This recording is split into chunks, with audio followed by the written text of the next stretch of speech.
ഒരാളെ സംബന്ധിച്ചിടത്തോളം അയാൾക്ക് മാനസികമായിട്ട് കുറച്ച് ഒരു വിഷാദത്തിൻ്റെ ഒരു അനുഭവമുള്ള ഒരാളാണ്, ഒരു ബൈപ്പോളർ ഡിസോർഡർ ഉള്ള ഒരാളാണ്. അദ്ദേഹത്തിനൊരു ചെറിയ വിഷാദത്തിൻ്റെ സിംറ്റംസ് കാണുമ്പോഴത്തേക്ക് തന്നെ അദ്ദേഹം ജോലിയിൽ നിന്ന് ഒന്ന് റിസൈൻ ചെയ്തിട്ട് വന്ന് വീട്ടിലിരിക്കുകയാണ്.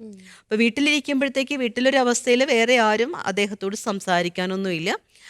രാവിലെ ബാക്കി എല്ലാവരും ജോലിക്ക് പോയി കഴിഞ്ഞാൽ രാത്രിയിലേ എല്ലാവരും വരുള്ളൂ. രാത്രിയിൽ വന്നു കഴിഞ്ഞാലും എല്ലാവരും അവനവൻ്റേതായിട്ടുള്ള സമയങ്ങളും കാര്യങ്ങളൊക്കെ ആയിട്ട് അങ്ങ് പോകും. അപ്പോൾ സംസാരിക്കാൻ ആരുമില്ല. ഇയാൾ ഉള്ളിലേക്ക് തിരിഞ്ഞു, റൂമിലേക്ക് വന്നു. പിന്നീട് ഇദ്ദേഹം ഇതുപോലെ സോഷ്യൽ മീഡിയയിലേക്ക് കൂടുതലായി.